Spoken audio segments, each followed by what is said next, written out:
Cruz-camaração.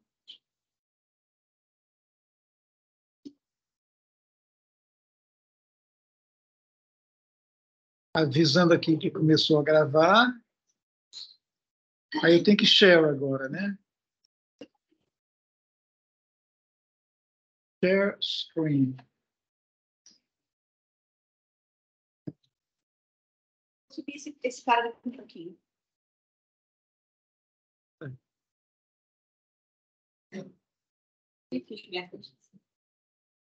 Ele vai sair?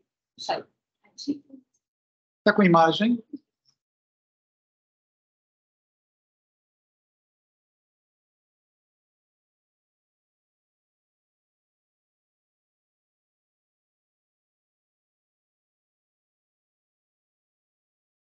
Alguém tem algum comentário, alguma pergunta para fazer? Muito bem. Então, a aula de hoje, a gente vai continuar com alguns exercícios práticos de aplicação da fórmula de Bott, incluindo a recuperação do 27, que vocês veem aqui em vermelho.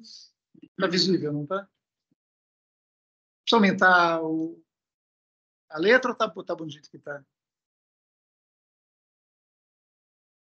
Às vezes, eu coloco a tela inteira e aparecem umas coisas aqui que eu não sei controlar. Então, aí tem outro número gigantesco que vocês talvez já conheçam, que a gente vai rever com 1 ou 2 detalhes a mais também, e outros. Então, só para começar, a fórmula que a gente aprendeu diz respeito a cálculo com classes de Chern de fibrados vetoriais, numa situação em que você tem um grupo agindo. Então, o fibrado é equivariante. Tem uma ação na base do fibrado, uma ação no fibrado, compatível com a ação, e o grupo que está agindo é C-estrela. É o toro unidimensional C-estrela.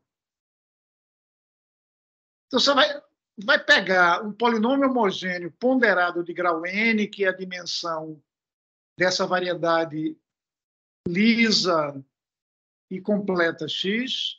Isso aqui, digamos, é uma expressão clássica que resolve, com classe de Chern clássica, algum problema geométrico, ou simplesmente porque ele deu na telha de pegar um certo fibrado, que é equivariante, e calcular classes de Chern, misturando para ficar tudo com potência, com grau total igual ao do ambiente, e assim definindo um zero ciclo, qual você quer avaliar, você quer integrar, quer calcular o grau.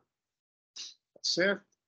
Então, isso aqui, para ser feito clássico, em princípio, você tem que ter uma resolução do fibrado, ou alguma forma de calcular as classes Chern clássica deles, o que, em geral, não é muito acessível. O que a fórmula de Bott permite é trocar isso por verificações diretas nas fibras sobre pontos fixos da ação. É isso que a gente vai rever mais uma vez.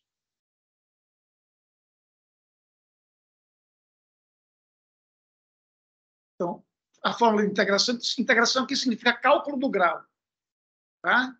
Então, tem uma fórmula clássica aqui do lado esquerdo, que é o que eu me referi na transparência anterior, polinômio ponderado, homogêneo ponderado de grau igual à dimensão de x, então isso aqui vai ser um zero ciclo, que você pode calcular o grau. Então, esse grau pode ser calculado fazendo a conta das contribuições fibra a fibra nos lugares de ponto fixo. Isso é o que significa o lado direito. E vamos ver vários exemplos disso aqui para a gente se familiarizar. O numerador reflete fielmente o lado esquerdo. O numerador guarda a geometria que você quer resolver. Só estou trocando os polinômios aqui pelo mesmo polinômio, só que agora nas classes equivariantes. Você vai pegar aquele fibrado equivariante E, restringir a cada ponto fixo, que é o caso que vai ocupar mais a gente aqui, pontos fixos isolados. As classes de Chern, então, vira cálculo de pesos nessas fibras, tá, ok? E, no fim das contas, você tem que calcular uma fração enorme em que o denominador aparece a classe de Chern top do fibrado tangente de cada ponto fixo, supondo que a gente está na situação em que cada F que aparece aqui é um ponto fixo isolado. apesar disso aqui valer com mais generalidade. A gente vai estar a supor que a gente tem pontos fixos isolados, de maneira que esse normal é a mesma coisa que o tangente do ambiente naquele ponto fixo.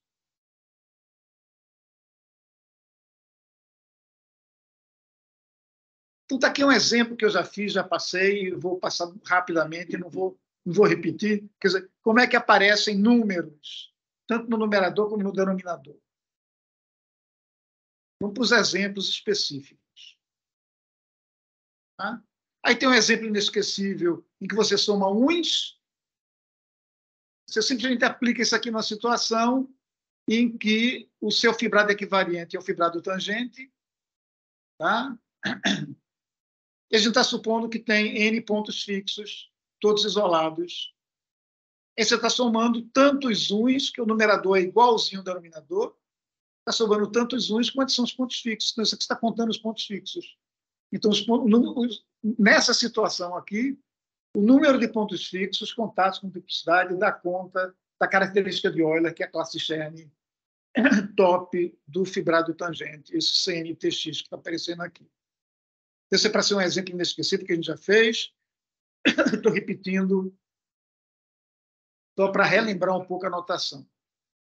Também o cálculo do número 1 de interseção de duas retas. Não vou detalhar, isso aqui vai ficar, como é que se diz, available, que eu estou mandando para vocês a cópia disso. Então, vamos passar rapidamente isso aqui. Foi feito em detalhe já na aula passada. A gente obtém o número 1, que está ao lado esquerdo aqui, que é o lado geométrico, como soma de 3 frações obscenas, e sai 27 nessa conta aí. A próxima conta vai ser um pouco mais muscular, é aquela que a gente discutiu aqui algumas vezes já, e diz respeito à contagem. Você vai trocar retas de P3 na superfície cúbica por P4 em P11 numa hipersuperfície cúbica. E por que 4, 11 e 3? Porque esses são os graus que fazem dois números coincidir. São as escolhas que fazem dois números coincidir, e vocês vão ver no instante quais são os números que a gente está fazendo coincidir, que é para ter chance de dar alguma coisa interessante. Interessante, assim, interessante significa dizer... Interessante significa que é calculável e porque alguém de outra área teve algum interesse, por que motivo eu não sei ao certo. Tá? Dizem que isso aqui tem alguma coisa a ver, sei lá, com não sei o que de Rhodes, não existe um palavrão chamado Rhodes nessa história, então é algo que já me contaram que diz respeito a isso, mas eu não fui capaz de entender os detalhes. Vou ficar ali devendo mais essa, viu?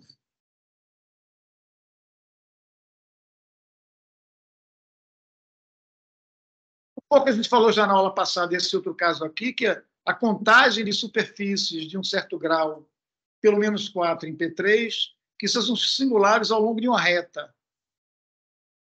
Então, tipo uma cúbica com a dobra, com a reta. Tá certo?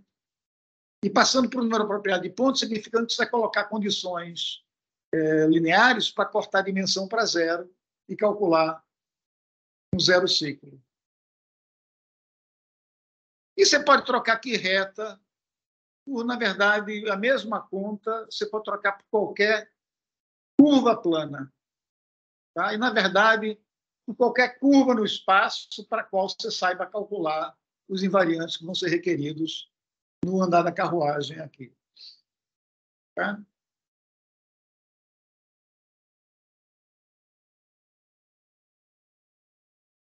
Então, vamos repassar o 27 com bastante vagar. Ninguém pode ter dúvida de como é que vai aparecer o 27 aqui no final. Então, você começa escrevendo a correspondência, uma superfície cúbica e uma reta, que você obriga a estar contida na superfície. Então, Z é essa correspondência aqui. Então, a gente tem um espaço de parâmetro para superfícies cúbicas, que é o P19, e tem uma grassmanniana, que é o espaço de parâmetros para as retas. Então, esse Z, na verdade, esse Z não é o produto. O Z é essa correspondência. Já tem uma correção para ser feita aqui, mas não vou fazer agora. Tá? Então, a condição da reta está contida na superfície é a condição de que a equação da superfície seja a combinação da reta. Então, vai aparecer um coeficiente quadrático aqui, um coeficiente quadrático aqui. Tá? Para quem quiser ser chato, eu estou usando números telenizados. Tá? Então, esse coeficiente A é uma quádrica sem restrições, são 10 parâmetros. Quádricas em P3 são 10 coeficientes. O B, em princípio, seriam outros 10 coeficientes, mas você pode supor que o B não tem x0, para não ter repetição. E o que aparecer de x0 no B, você incorpora no AX0. Tá? Agora fica a contagem exata de parâmetros, fica 10 mais 6, 16 parâmetros vetorial. Você pegar projetivo, então vai aparecer, na verdade, um P15 na brincadeira. Então, que P15 é esse? É o P15 das superfícies cúbicas que contém uma reta prefixada. Aí você vai variar essa reta, você vai variar esse P15 dentro do P19. Então, dentro do P19, você vai ter uma certa coisa regrada, uma união de P15s, tanto os P15s quanto é a dimensão da grassmanniana, que no caso aqui é 4.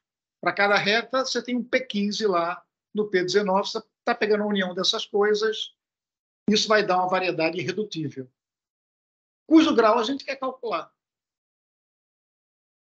Isso é o que a gente quer fazer. E falei um pouco uma bobagem, mas vai ser corrigido em instantes. Tá? Então, o meu Z, só para repetir, não é o produto, é a correspondência. Tá? O Z tem que estar do lado de cá aqui. Meu Z é a correspondência. É um P15 fibrado com base de dimensão 4, então é uma variedade de dimensão 19, que é igual à dimensão do espaço das cúbicas. Então, você vai dizer para P19. E o fato é que esse mapa é sobrejetivo. Tem várias maneiras de fazer isso, eu vou repetir isso 2 vezes, nesse caso e no próximo, usando um argumento ligeiramente novo e que já foi mencionado aqui, quando me referi a 1 mês ou 2 meses atrás, aquela demonstração da existência de divisores especiais. Né? O Kleiman e Laxov e outros mostraram a existência de divisores especiais da seguinte maneira: olha, o lugar dos divisores especiais, isso é zero na seção de um fibrado. Se for vazio, a classe Cherny-Top desse fibrado tem que ser nula, mas não é porque eu sei calcular. Então, esse é que vai ser o argumento que a gente vai mostrar aqui. Ok? Com detalhes. Então, eu vou mostrar que essa projeção é sobrejetiva e a gente vai estar interessado no grau desse mapa. Dado uma cúbica, quantas retas existem dentro dela, que é o grau desse mapa, é o número de elementos em cada fibra dessa projeção.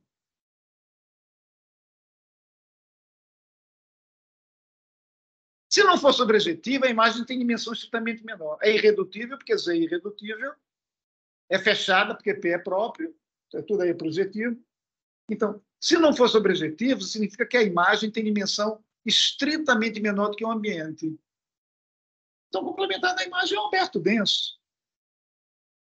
Significa dizer que se você pegar um F nesse aberto, que pegar F geral, nesse aberto, a fibra é vazia. Tá? Onde tem fibra é a imagem da projeção. Está dizendo que não é tudo, quem você pegar fora não tem nenhuma reta que lhe corrigisse o destino para cair dentro da imagem. Tá? Então, se isso aqui for estritamente menor, a fibra vai ser vazia para F tomado no complementar, em P19 menos a imagem dessa projeção P1 de Z para P19. Agora, cada cúbica que você pega, você pode pensar como sendo uma seção do fibrado trivial das cúbicas, que você pode mapear para o fibrado das cúbicas restritas a cada plano. A cada reta. Você tem as retas variando.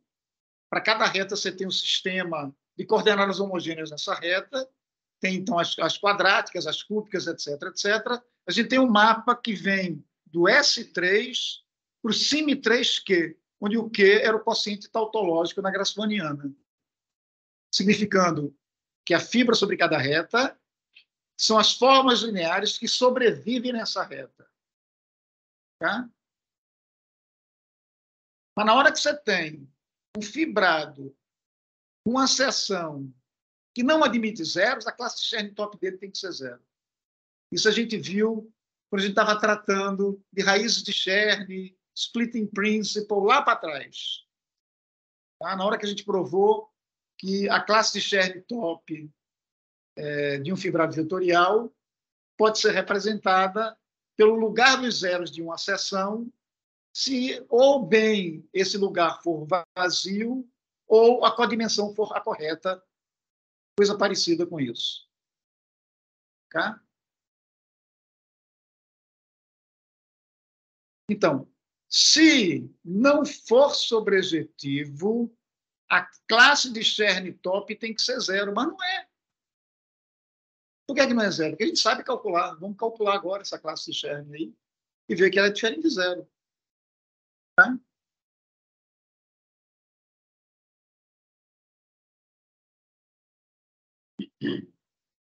Está claro o argumento, qual é? É exatamente o que foi usado na existência de divisores especiais por Kleiman, Laxov, Altman, talvez, mas essencialmente Kleiman. Outra maneira de ver a finitude era olhar para Fermat, isso eu já comentei na aula passada.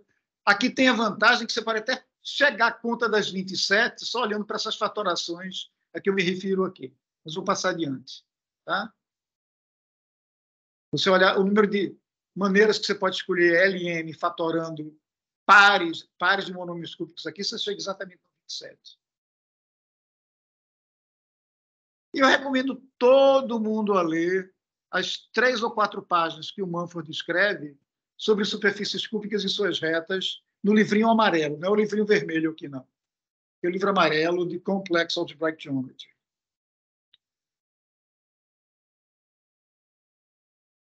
Eu não lembro ao certo, na verdade, se ele se refere, se dá a demonstração de que o grafo é rígido, mas ele certamente dá uma referência para isso e eu não verifiquei. Ele prova também, né? Diz que prova. Isso. Diz que pizza, diz que prova.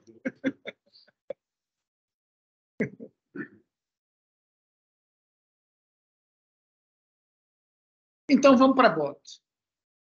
Então, a gente tem a projetivização do fibrado de cúbicas pareadas com a reta.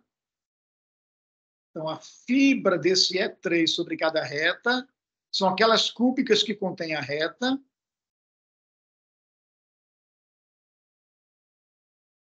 E o que está por trás disso tudo é a sequência tautológica da grassmanniana. Aqui você tem as 4 coordenadas homogêneas de P3. Aqui você tem as equações reta a reta, por exemplo, x0, x1, como equações de uma reta. O que, na hora que você dá essas equações, você apaga as letrinhas x0 e x1, você tem a fibra de Q, é quem sobrevive quando você passa o quociente por x0 e x1. Então, você pode pensar, se S está sendo pensado como espaço gerado por x0 e x1, Q deve ser pensado como espaço gerado por x2 e x3. Ok?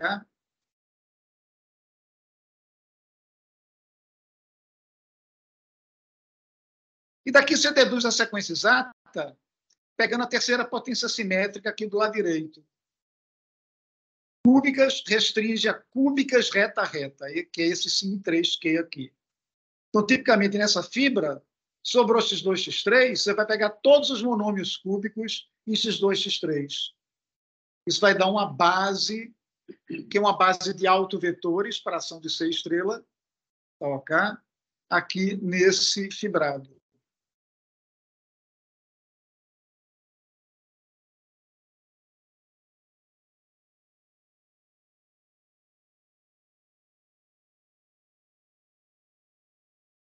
Então, o número que a gente quer é o grau do mapa, que a gente já mostrou que é genericamente finito, módulo a conta para provar que essa classe de Chern top é positiva, e vai dar 27, 27 é positivo.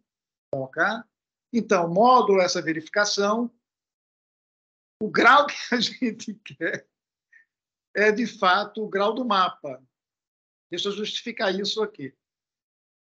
Então, por construção desse mapa aqui, o pullback da classe hiperplana do P19 é a classe hiperplana desse fibrado projetivo PE3. Quer dizer, o pullback do O1 do P19 é o O1 desse fibrado projetivo, simplesmente pela definição, que a gente tinha um subfibrado projetivo do fibrado trivial P19 cartesiano G. Ok? E a gente vai usar a fórmula de projeção. A fórmula de projeção diz o seguinte, ó, o grau da imagem direta, bom, o grau da imagem direta é sempre igual ao grau de antes de passar a imagem direta por propriedades do grau. Ok? Mas como você está pegando uma imagem direta de uma classe de Chern de um pullback agindo na classe fundamental, você pode meter essa imagem direta aqui para dentro e cancelar a imagem inversa com a imagem direta. Então, por propriedades tipo fórmula de projeção, esse grau aqui de cima é igual ao grau calculado embaixo. Aqui aparece o grau do mapa, porque na hora que você pegou a imagem direta de Z, que é o P19, tá, aparece afetado do grau do recobrimento, que a gente não sabe. Por isso que apareceu esse D aqui. Tá? Mas, por construção, por definição, esse D vai ser esse grau que está aqui. Que droga, mas esse grau eu não sei calcular. Não sabe calcular aqui, mas lá em cima sabe. Lá em cima sabe por quê? Porque agora está no fibrado projetivo, do qual você está pegando classes hiperplanas elevadas a uma certa potência.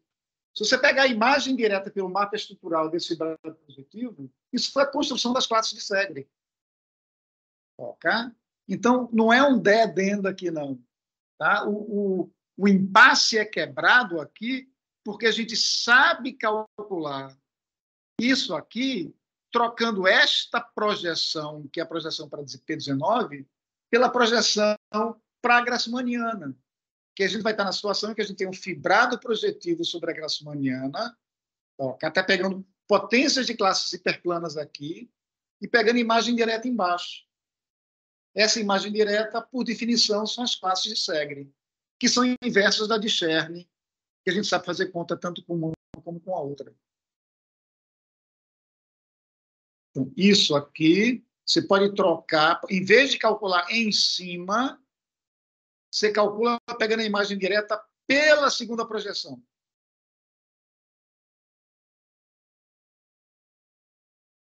Por construção de classes de Segre, é a classe de Segre top do fibrado E3. Então, esse 27 vai aparecer como o grau desta classe de Segre, e eu vou explicar como aparece.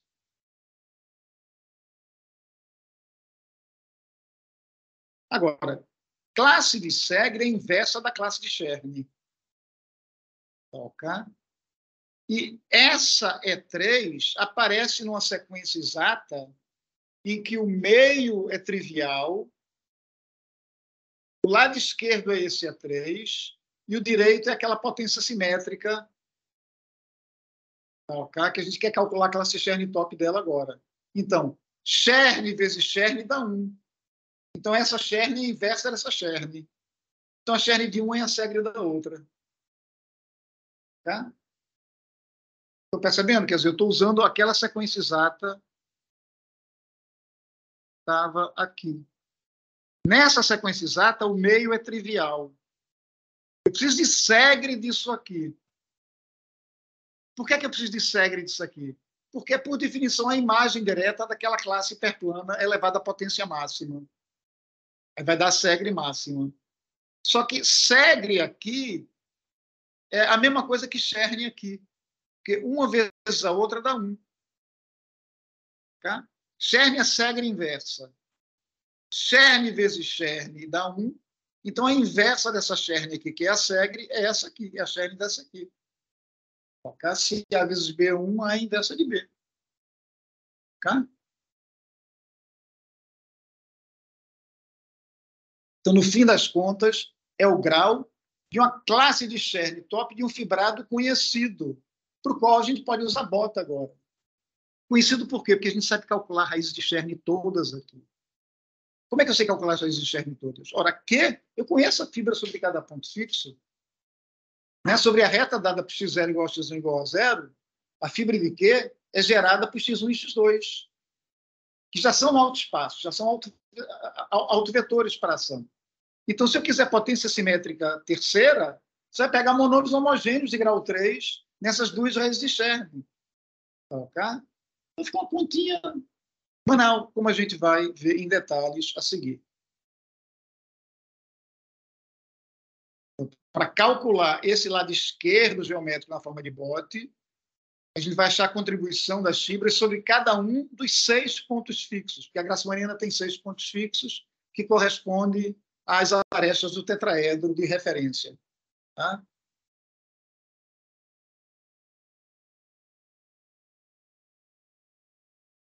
Então, pega o mesmo, x0 e x1. A fibra do quociente é x2, x3, quer dizer, apaga x0 e x1, sobra x2, x3. Potência simétrica terceira é os monômios de grau 3. Está escrito aqui. Todos esses aqui são autovetores para a ação em que você substitui x por t elevado a um peso escolhido vezes x. Tá?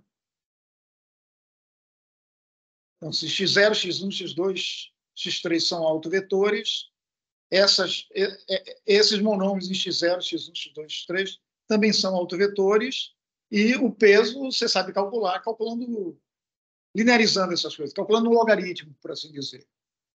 Então, isso aqui são as raízes de Cherne, no sentido de splitting principle lá para trás,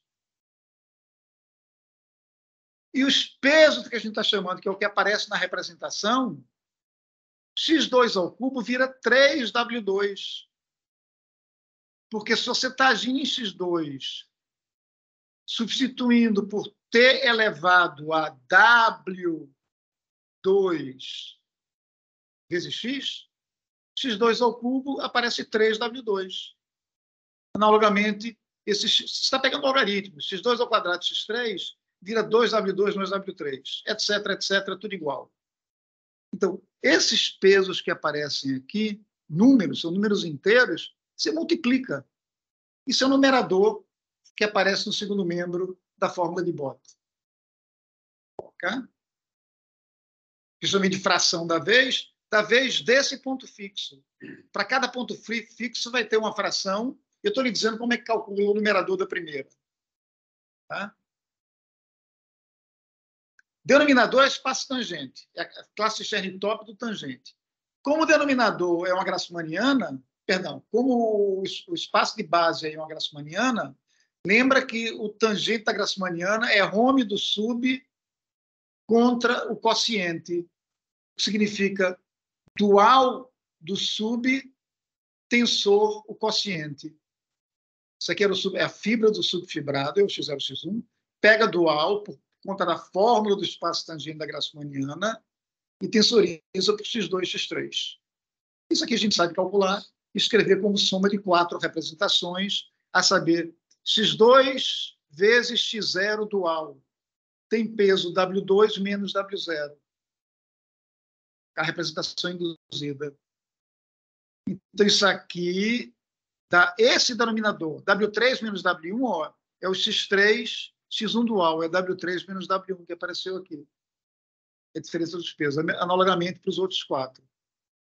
Então, aquele primeiro ponto fixo contribui com esta fração obscena e tem outras tantas aí.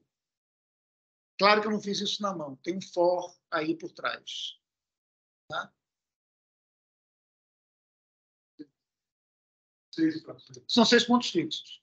E eu, digamos assim, escrevi com estrela aqui, porque, digamos, quem tiver coragem e quiser copiar e colar diretamente desse PDF e jogar no Maple, ou onde você queira fazer a computação algébrica, você vai ver que isso aqui simplifica e dá 1. Perdão, dá 1 não. 1 é perversão minha, dá 27. Tá? Dá 1,27. Tá?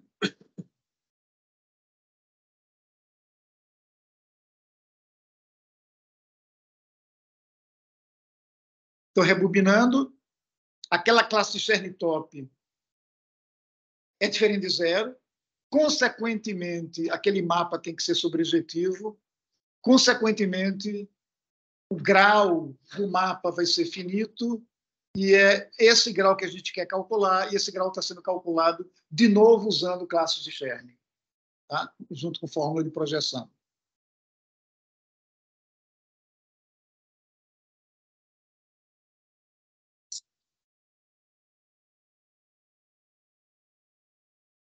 Está vendo o professor experiente? O professor experiente já molhou vários teclados.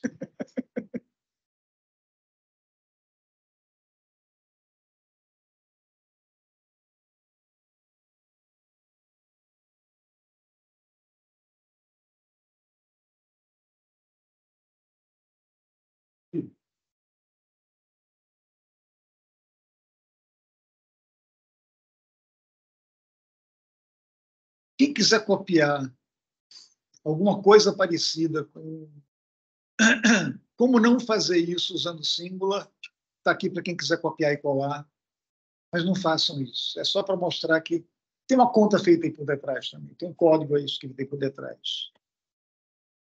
Usando aqui, inclusive, alguns comandos secretos que eu não coloquei nessa transparência, mas aparecem em outra. Tá? E agora vamos fazer com detalhes a conta dos P4s contidos numa hipersuperfície cúbica contidas em P11, que é completamente análogo ao caso que eu fiz agora. Só é gigantesco. Tá? Mas é ainda factível. Em 1 minuto e meio, eu faço questão de mostrar que em 1 minuto e meio faz essa conta aqui.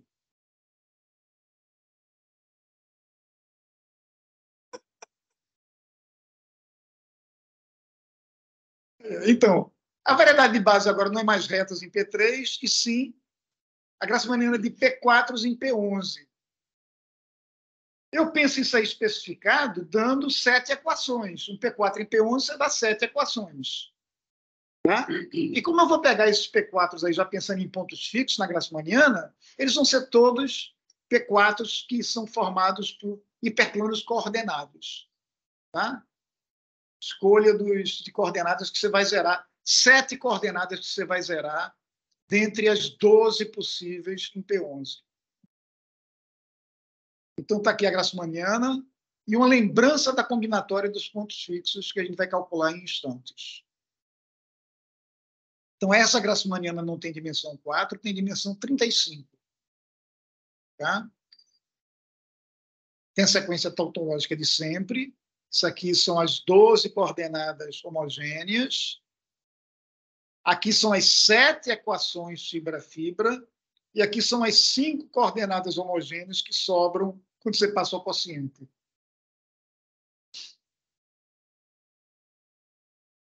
Aí você vai pegar restrição de formas cúbicas a cada quociente, que significa em cada P4. Se você quiser que um P4 esteja contido numa cúbica, é melhor que a equação dessa cúbica, quando você restringe o P4, dê 0. Tá? Então, você está olhando para zeros de uma seção de um fibrado, de posto 35. Por isso que vai dar finito aqui. Esse Sim3Q tem posto 35, que é a mesma dimensão da base que a gente calculou aqui. Então, tem chances completas de dar um número finito. Okay? Aí vai aparecer a mesma argumentação. Você vai olhar para pares, um P4 e uma hipersuperfície cúbica, e projetar no P, sei lá das quantas, a superfície cúbica. E isso, de novo, vai ter que ser sobrejetivo.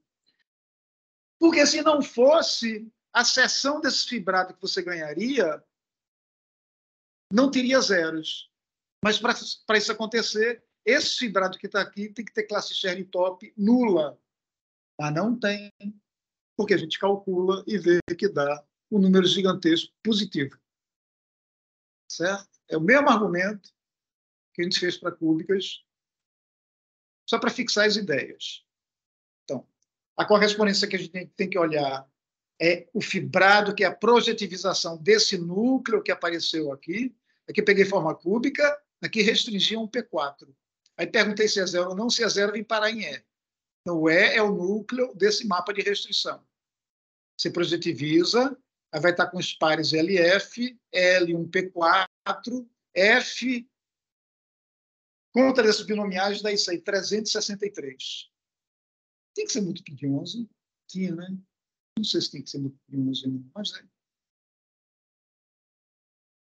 E se você fizer a conta, dimensão da fibra e dimensão da base, está de novo na situação em que a dimensão do PE é igual à dimensão de para onde você está projetando.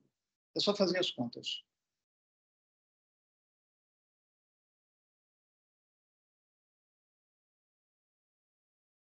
E aqui é copiar e colar.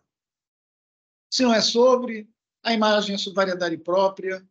Então, você pega uma fulana geral, quer dizer, nesse aberto complementar, não vai ter P4 dentro de F. Isso implica que a seção induzida por restrição não admite zero, mas se achou uma seção de um fibrado que não admite zero, esse fibrado tem classe de Scherm top igual a zero, mas não tem. Esse aqui não tem.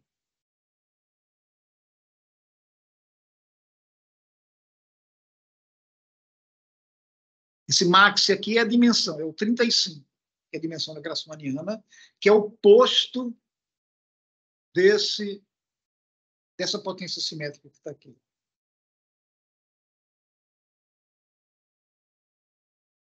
Então, vamos repassar via bot. Os pontos fixos correspondem à escolha de sequências crescentes entre 0 e 11, e você vai ter que pegar 7 delas, porque são as 7 equações.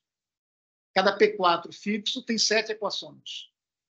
Então, é 12, escolhe 7, isso dá um binomial 792. Tá? Múltiplo de 11 também.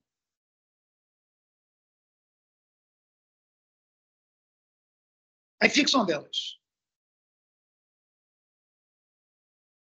Eu peguei as 7 primeiras, x0, x1, x6, tudo igual a zero.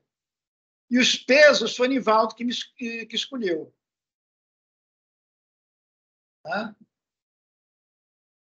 Vou explicar num minuto por que ele escolheu isso assim.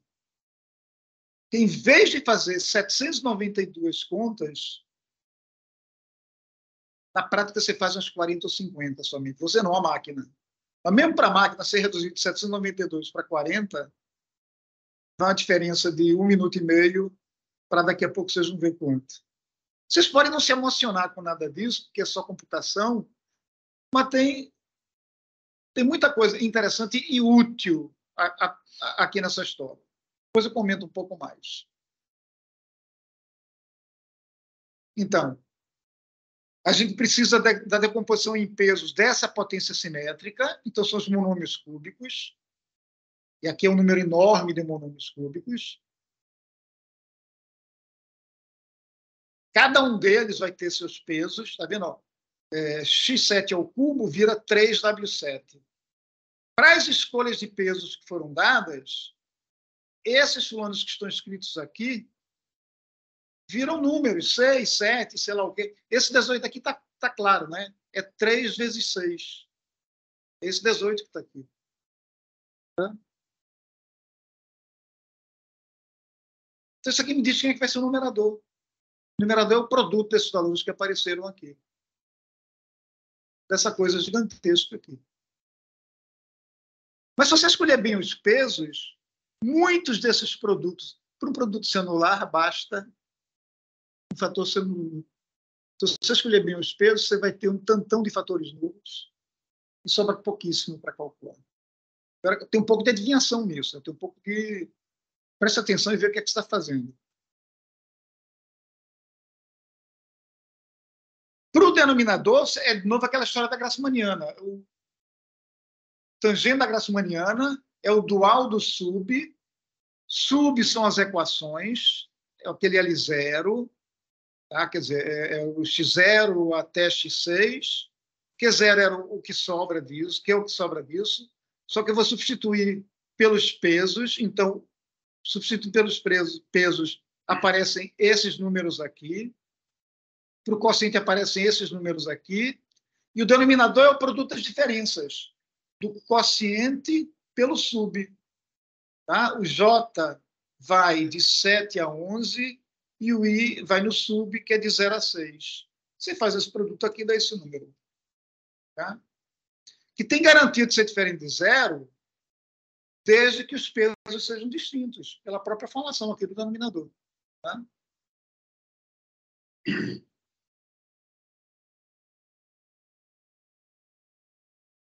Então, você faz 792, aí dá esse número aqui, e aqui eu congelei uma conta específica feita que levou 3 minutos. Levou 3 minutos essa. Tá? Levou 3 minutos. Eu não vou abusar da paciência de vocês, eu rodando o meu símbolo aqui, não.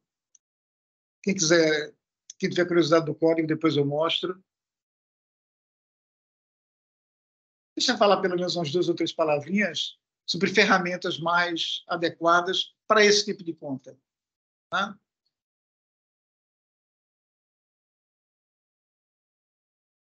Então, a gente sai do Singular e vai para o que os profissionais usam.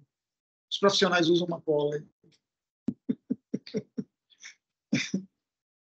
Todos os meus alunos eu pedi que aprendessem Macaulay, porque eu não sei. Aprenderam, eu não. Mas sei copiar e colar.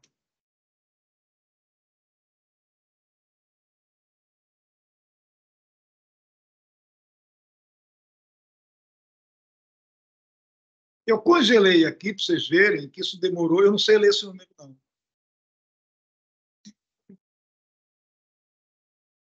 Esse número é 0, né? Não acredita em mim, não.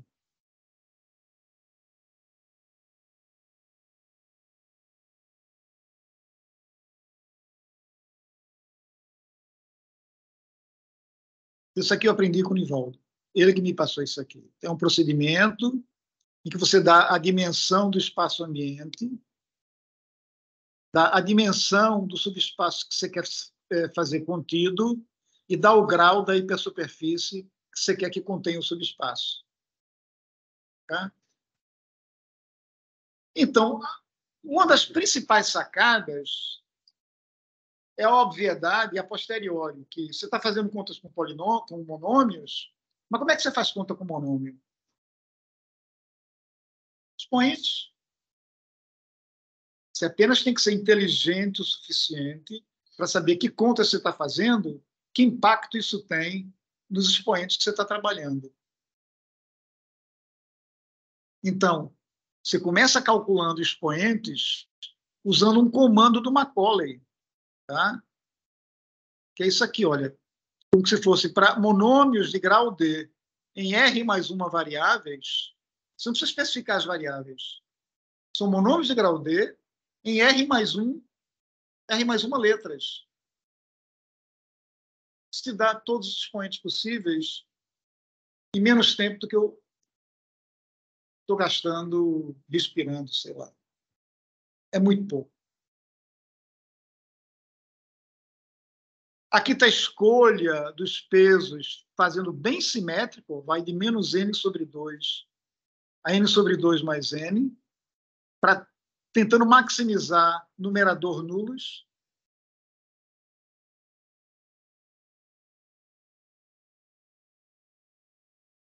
Aí vai e faz... Eu não vou explicar isso aqui vai estar acessível de alguma maneira. Eu vou simplesmente copiar o comando.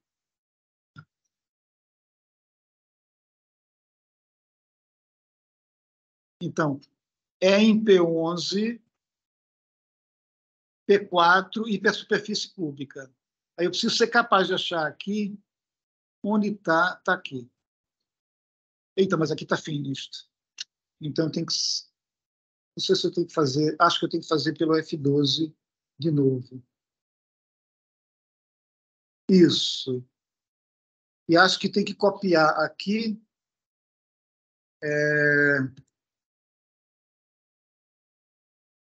Tem que carregar aquelas contas. Pronto, é esse load aqui.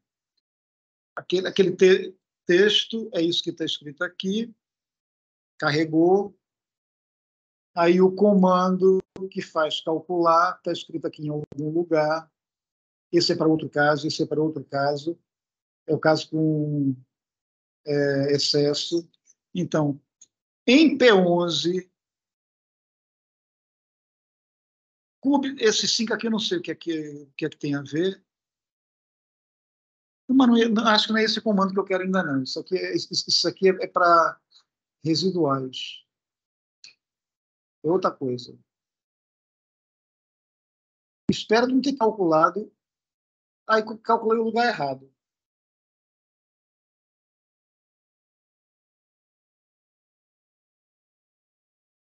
Que droguinha.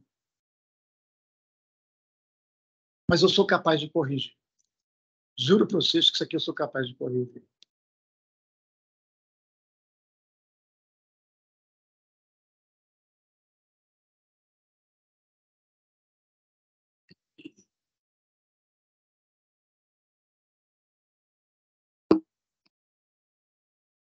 Como é que era o nome do arquivo, Nivaldo? Please. Não tem a menor ideia. Hã?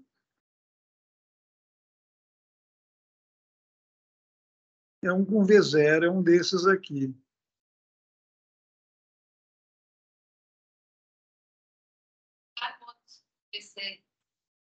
Esse aqui, isso, é nesse aqui.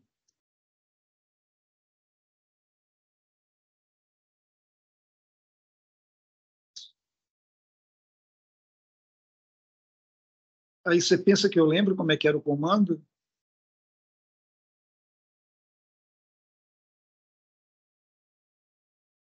É esse aqui, o comando é esse aqui.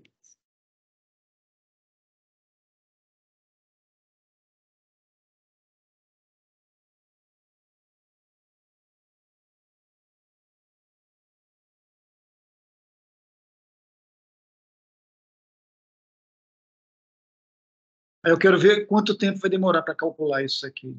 Aí eu acho que põe time na frente. Então, eu afirmo para vocês que se a gente gastar uns 20 dias tentando entender uma conta, os 2 minutos são reduzíveis a... Eita, deu mais do que aquele 00. Não sei por quê.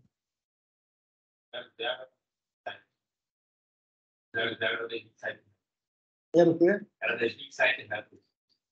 Ah, era 27. Ah, tá certo, era 27 metros. Toca. Outro 0. Ah, eu acho que eu passei batido. Cadê?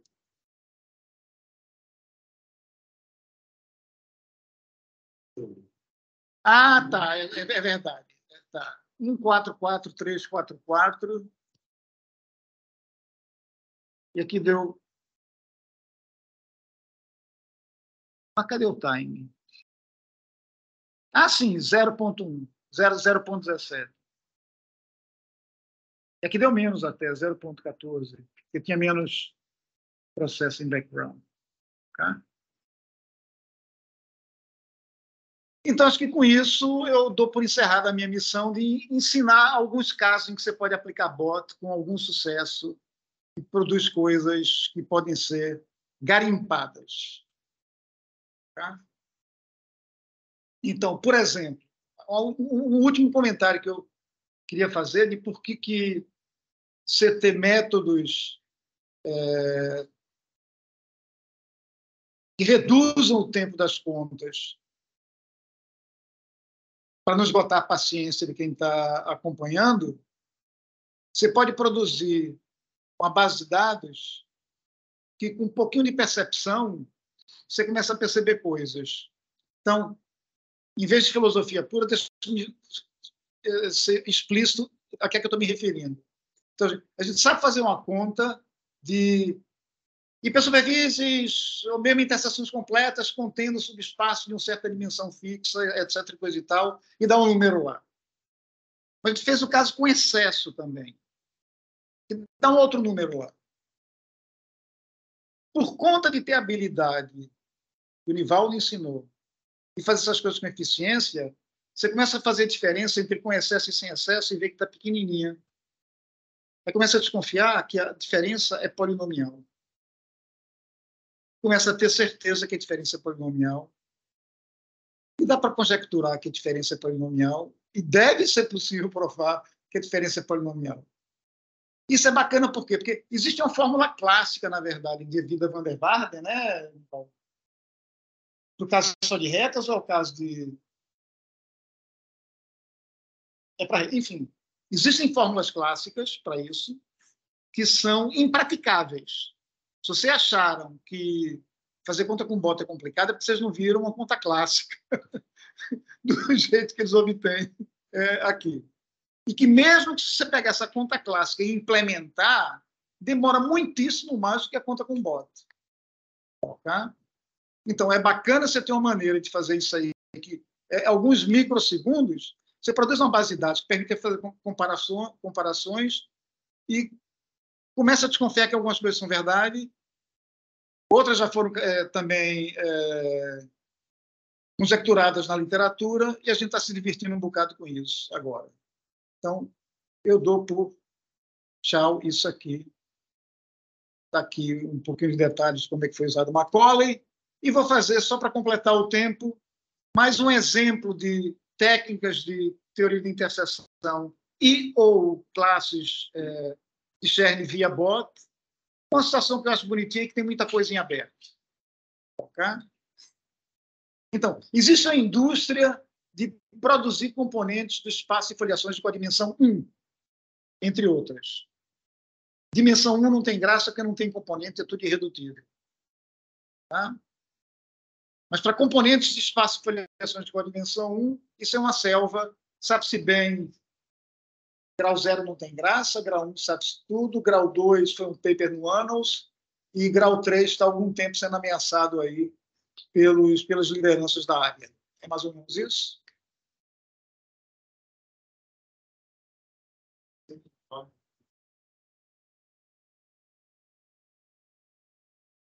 Mas eu entendi que não é completo.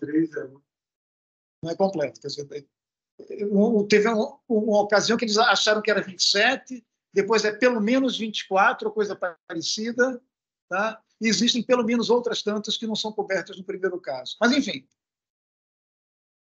não é fácil fazer isso. O meu ponto aqui é só o seguinte: mesmo para componentes que são de descrição banal, como é o caso dessa aqui que se chama componente racional, né? Como é o nome disso aqui? ADB menos BDA, isso é componente racional, né? A e B são polínômios homogêneos de graus A pequeno. Engoliu o Azinho aqui. Copiar e colar, o Azinho sumiu aqui. Tá? Então, isso aqui é uma componente. Esse é o teorema de Gomes-Montt com mais Omegar, com mais sei lá quem, provar que isso aqui é um componente. Você lembra que são os créditos aí?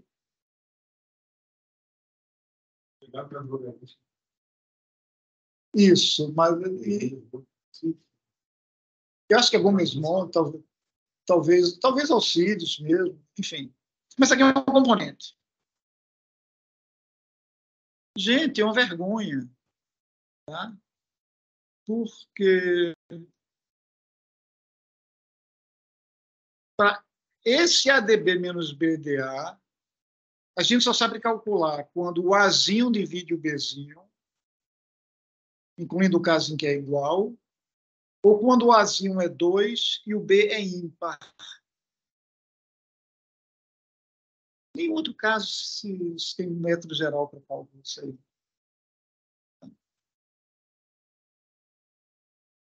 Vocês podem não achar isso interessante, mas eu acho, no mínimo, curioso que uma coisa tão simples como essa não seja conhecida.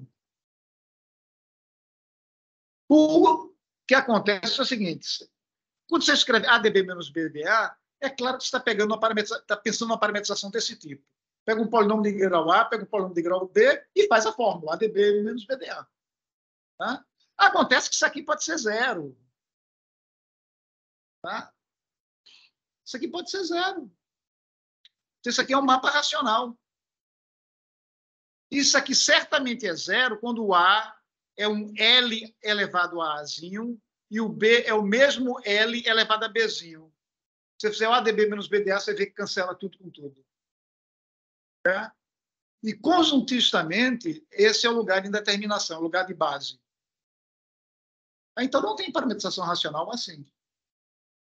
Se isso aqui fosse uma parametrização, fosse um morfismo, pega a classe hiperplana aqui e dá um jeito de fazer as contas aqui. Mas não é o caso. Tá? Só que aqui tem remédio. Vou mostrar qual é o remédio. Mas aquele remédio ad hoc, que só funciona porque o A divide B.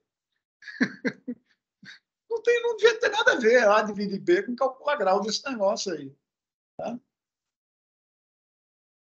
Então, vou fazer o caso em que o A divide B, mas é diferente de A.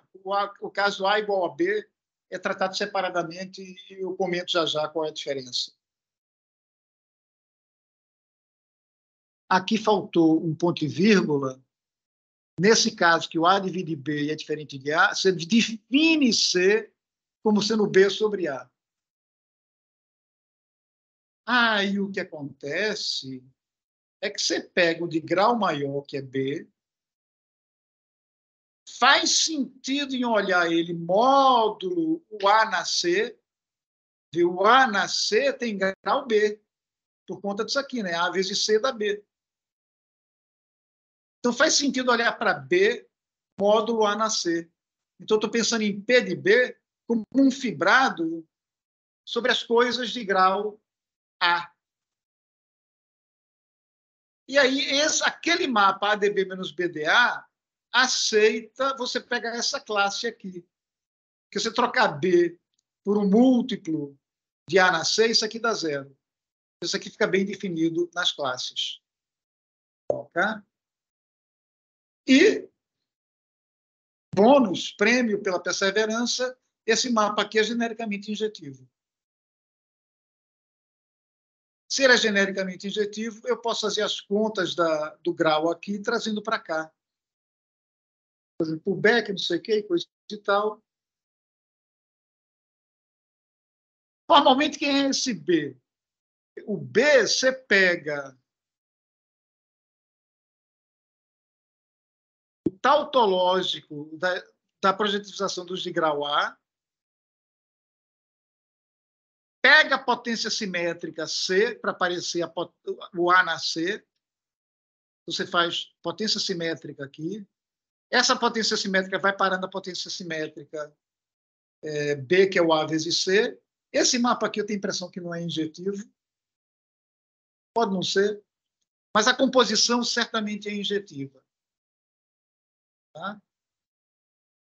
Aqui eu estou pegando um A na C e jogando dentro do espaço de polínomos de grau B. Aí eu posso fazer um quociente.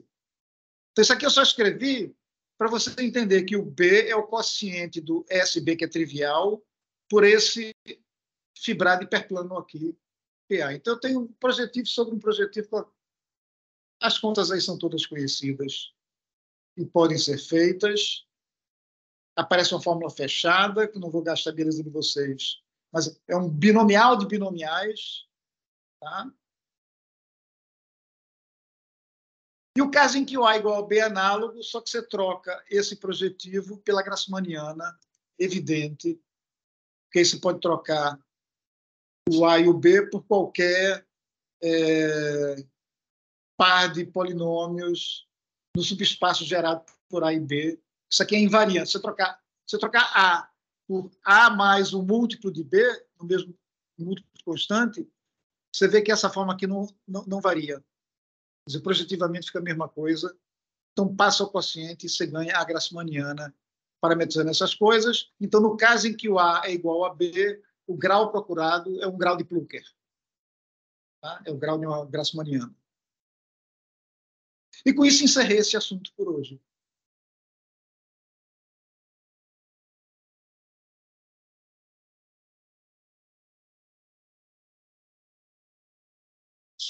Por dimensão maior que 1 tem.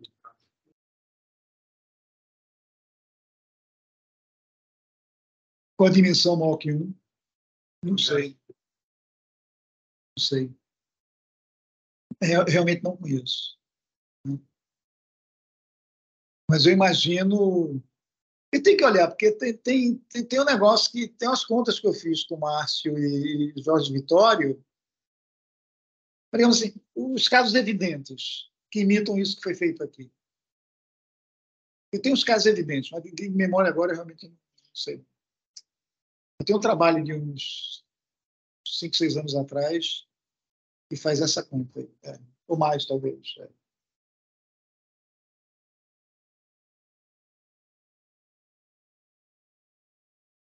O exercício que é interessante é que você pegar A e B pequeno e fazer as contas usando bot, só para dizer que entendeu como é que usa bot aqui. Bot é dispensável nesse caso aqui, porque é tudo exato. É um projetivo exato sobre um espaço projetivo exato. Se você quiser, você faz todas as contas na mão, sem muito problema.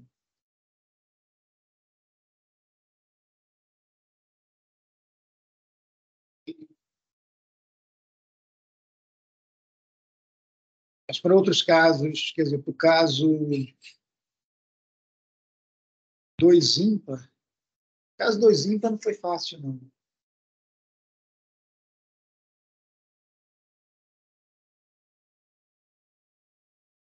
Foi a tese do Daniel, né? Daniel Cristão.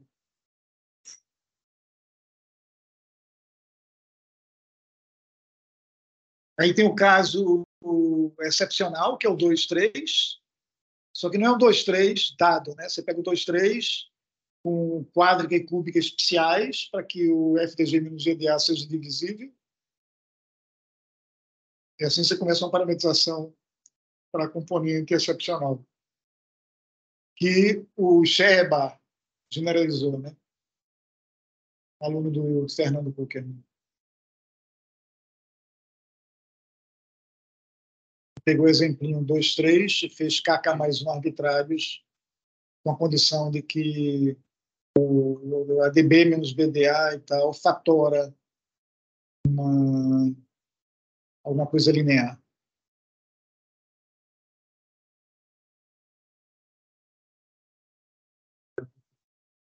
Isso é um componente. Um componente de prova, da componente na unha. O caso excepcional parece um bot. O caso excepcional foi feito por fórmula de bot e foi uma luta, porque aparece